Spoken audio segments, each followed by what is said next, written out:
Guys, dito na tayo sa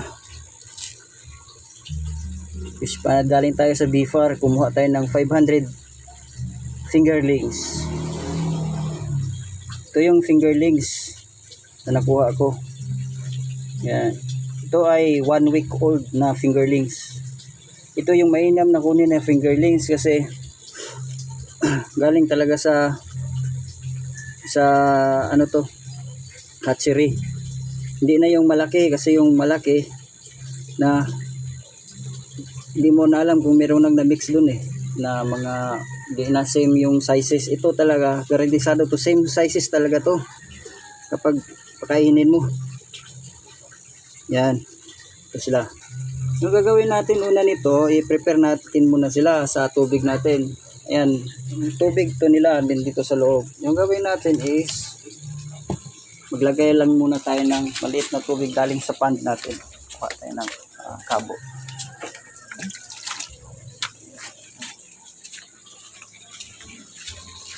Dito natin sila ilagay. Yan. Yan. Lagyan muna natin ng kunting tubig galing doon. Kunti lang para mas-limit lang sila doon. Yan.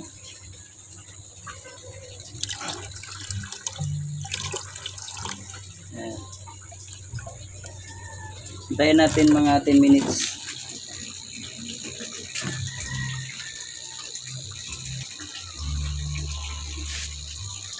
Yan, 10 minutes na guys.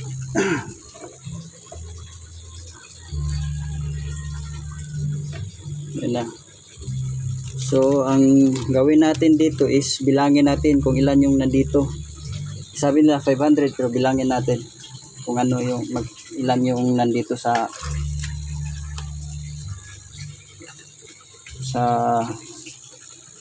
ating fish pan, sa ating fry na nabili.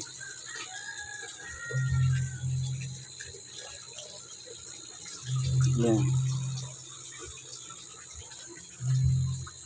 20 centavos lang to yung price nito. So 500, 100 yung nabayad ko. Yan. Bilangin natin.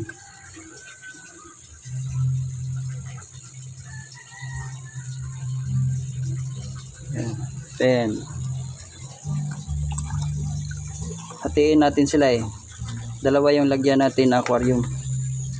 Din muna natin sila ilagay sa pan. Kasi maliit pa sila masyado. Hindi sila makakain ng maayos kasi nadidissolve agad yung fry mix nila. So hatiin natin sila dito sa dalawang aquarium ko. Yan. Dito 250, doon 250. Tapos yung setup nito is tinanggal ko muna siya sa circulation ng pond ko. So ang aeration lang yung nandito. Yan, aeration lang. I-disconnect ko muna siya sa system ng pond natin para walang flow yung tubig kasi maliliit pa sila. Tapos kapag may flow yung tubig, maliit pa kasi yung pagkain nito, mawawash out lang. So hindi maganda. Yan.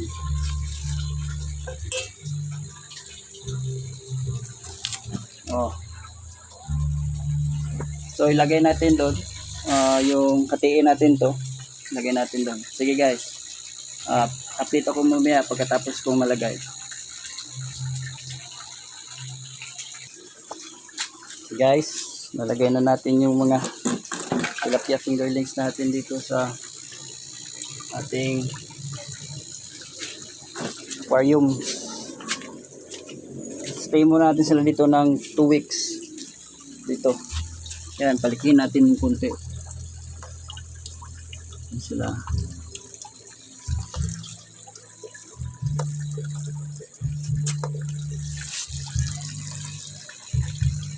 Yan, 250. Merong mortality ito na 10%. So 300 dito. Yan. Stay muna natin sila dito ng mga 2 weeks. Yan. Pag lumaki-laki na silang konti, yung mabilis na talaga silang lumangoy. Mahina pa kasi ang lumagan na yan. Kaya hindi pa yan sila makakain ng maayos. So kailangan mo muna ng confined space sa kanila. Yan. Kasi fry mix pa yung pinapakain sa kanila eh. So, katulad nito, lalaki na, pwede na pakainin natin ng bahala na sila dyan sa loob.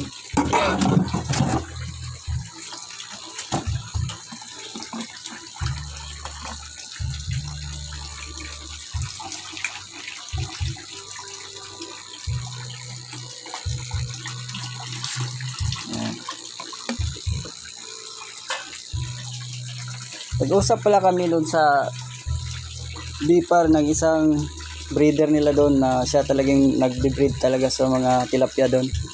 Usap kami, nandun din sa na binlog ko kasi yung pag-visit ko doon. I-upload ko kaso lang nakabisaya siya.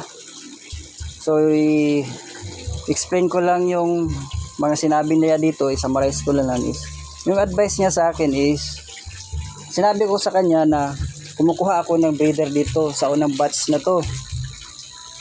Yung kinuha ko, ito yung first batch kinuha ko sa kanila. Sabi ko sa kanya na may plano akong kukuha ng lalaki doon. Sabi niya na wag yung kunin mo kasi one line lang to sila. Ito one line, ito one line, at saka ito one line lang daw. So masayang daw yung time ko kasi meron din akong makukuha kaso lang hindi gaano ka yung magaganda. So ito, binigay sa akin to, libre to. Sabi niya sa akin, yung binigay sa iyo yun, mga mixed sizes kasi yun. Hindi yun parang, yun yung hindi lumaki agad. Kaya yan yung siniparate nila dun sa mga lumalaki agad habang na-fry pa yan. So, malaki pa rin yung potential nito. Lalaki kapag yung bibigay sa akin nila is yung pang breeder talaga na line. Bibigyan nila ako ng line A at saka line B. Punta ako sa Lunes. Yun yung isang advice niya sa akin. So tutulungan daw nila ako na mag-establish ng breeder dito sa area ko kasi kulang-kulang talaga yung fry natin dito sa Bohol. Sila nakukulangan, marami na daw order dun sa kanila. Kaso lang hindi nila makuha yung demand. Nagbo-booking na lang sila. Okay sa akin kasi meron tayong kaibigan doon. Binigyan tayo ng kahit 500 pieces lang. Meron order doon mga 10,000 pieces. Meron doon 3,000, nakabooking pa. Kaya ayan, swerte tayo, nakakuha tayo ng 500. Tapos iti-text niya ako kapag meron silang i-release na mga breeder. Yan.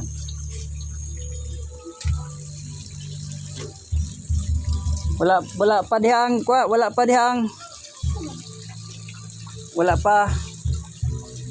na dari na pa sila din ang mga gagmay. Di pa na ibutang dito. 1,000. Mga 1,000 sila. Siguro mga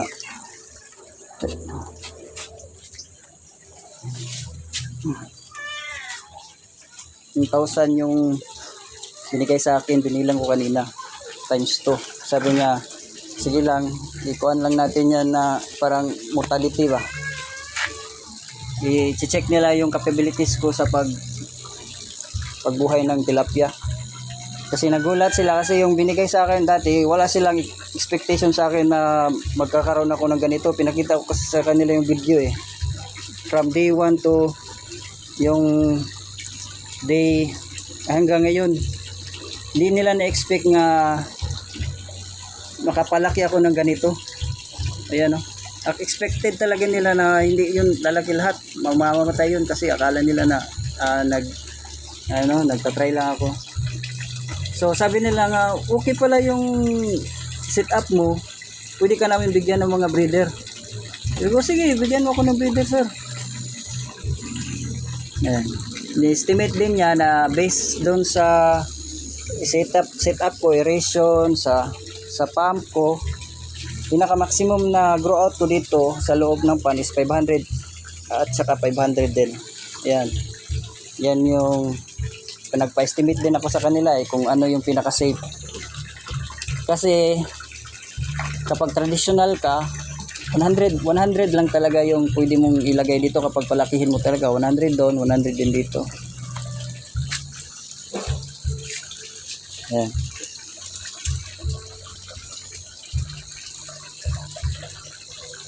Kaya maganda kapag sa inyo area, kapag yung mga sa BFAR ba, punta lang kayo doon. Huwag lang kayong mahiya, pumunta lang kayo doon, magtanong lang kayo. Tutulungan nila kayo. Bibigyan kayo nila ng mga unang similya. Kapag nakita nila na meron kang abilities na magkabuhay ka talaga, ayan, full support na yan sila sa inyo. Pero kapag nakita nila na wala lang pa, yung wala kang passion ba, wala yan, hindi yan sila tutulong. Kasi masasayang yung mga similya nila Meron pa kasi deserving na bigyan. Kaya kung papasok ka sa ganitong business, dapat passion mo din yung pagbubuhay ng isda. Kasi ito, hindi ito basta-basta. Hindi ito na maglagay ka lang ng tubig tapos yan, bubuhay na sila. Hindi, marami itong mga knowledge na dapat mong experience. Dapat mong i-experience muna bago ka papasok nito. Kasi kawawa naman yung mga isda. Mamamatay lang. Sayang naman. Sayang din yung pera mo. So, may na maliit ka muna. Maliit muna yung umpisahan mo. Pwede kang malaki yung umpisahan mo kapag meron kang yung kapitbahay ba na willing na magturo sa'yo, willing mag-support sa'yo. Yun. I-hire mo siya. I-hire mo siya ng mentorship. Bigyan mo siya ng yung parang honorarium niya. Para hindi naman yung sayang yung hindi naman sayang yung effort niya na turuan ka. Yan. Mentor ka sa kanya. Ito na bahala. Pero kapag yung mentor mo naman is magsabi ng mahal, wag na lang din. Kasi libre din niya yung kinuha So, yung labag lang sa loob mo ba na bigay sa kanya, yung hindi naman makaka-broke sa pocket mo. Yun. Ako, meron akong mga na-mentor dito. Hindi nga ako naghingi ng kuhan sa kanila. Bigyan lang nila ako ng Red Horse. Yun. Okay na yun sa akin. So, marami na kami dito na meron ng ganitong setup, tilapia. Meron na kaming 4 na tao dito na nagtitilapia ng ganito. Tulong-tulungan lang kami sa knowledge. Kapag meron silang na-experience na about sa fish pan nila, sinishare namin. Pre, ganito pre, namatay yung isa kong ganito, ganyan. Oh. Yun. Mainam talaga na mayroon kang community. Meron kang community na tutulong sa'yo. Oo.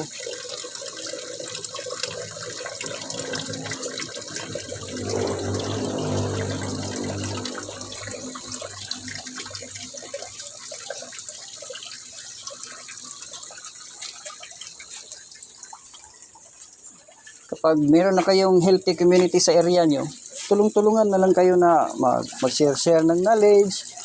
Wala lang yung lamangan ba. Sabay-sabay kayo umasinso.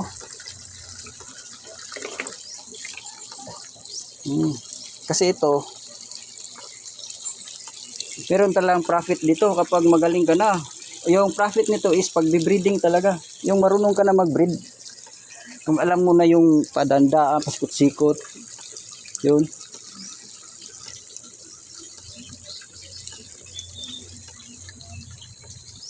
Na. So, pasalamat din ako na nakapunta ako kanina, nakashare siya sa akin ng mga knowledge.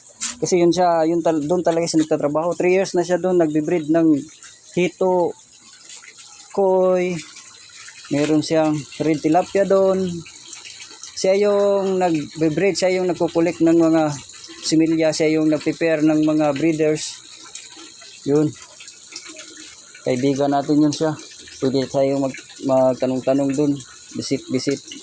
Ipa-visit natin siya dito. Patingin natin yung set up natin para kung meron siyang ka-advise sa atin, apply natin dito. Meron din siyang alam na hindi natin alam. Kasi 3 years siya doon yung trabaho niya, 3 years lang na nagtubuhay ng tilapia doon. Nag-breed ng mga aqua farming.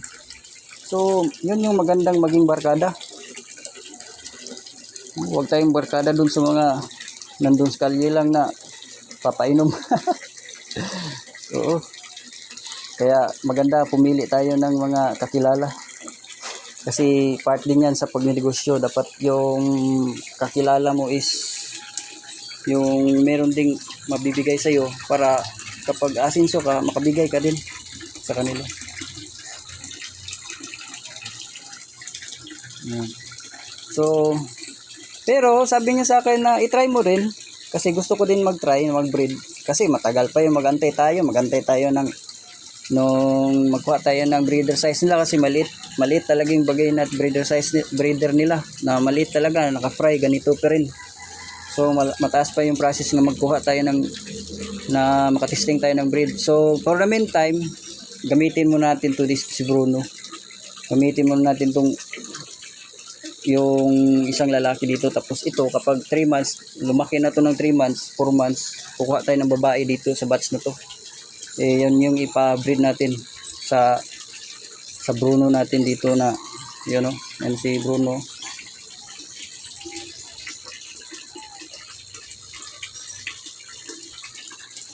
Hindi pala yan siya, nandun pala siya, ayun siya, nandun sa gilid, nagpapahinga kasi busog na busog yan.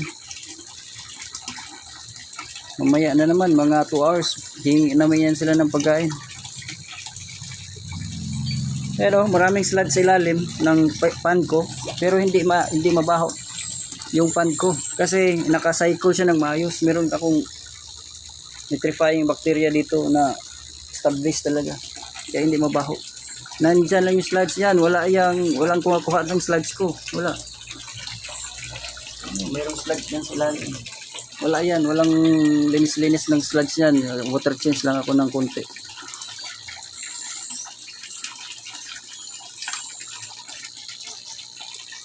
Yan guys, yun na, isa na tayo sa ating journey sa pagtilapia. Meron na tayong mga na knowledge galing sa mga breeder talaga, galing sa BFAR. Yun yung mga kailangan natin malaman.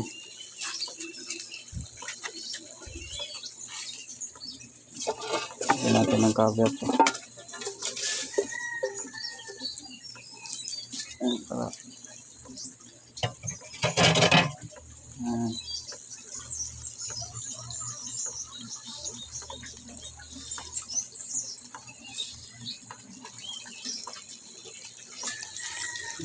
Hindi mo natin to pakainin, bukas na natin pakainin sila, bukas na yan sila pakain para yung mga pagkain nila na old wash out nila, para gutom sila bukas, para hindi masayang yung pagkain natin.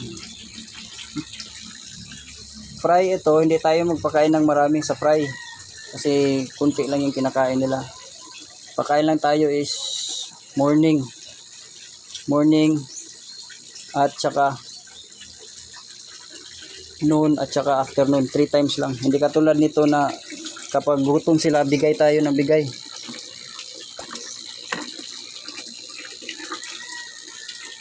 Kakain pa rin yan.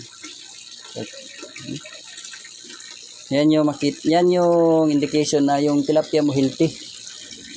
Healthy sila oh. Tapos makita mo na kumakain sila, nagpo-poop sila agad.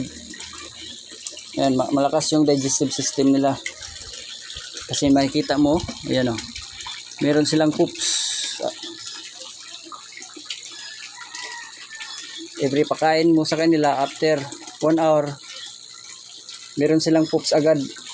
Yan yung magandang indication na yung isda mo, yung digestive system nila is maganda.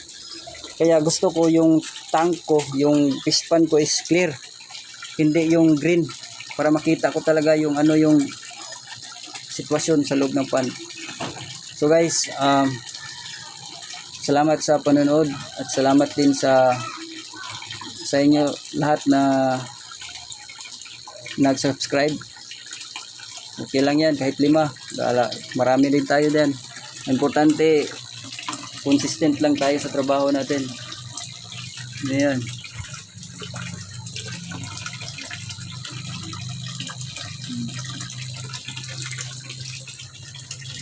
Okay guys, salamat. Salamat talaga. Bye.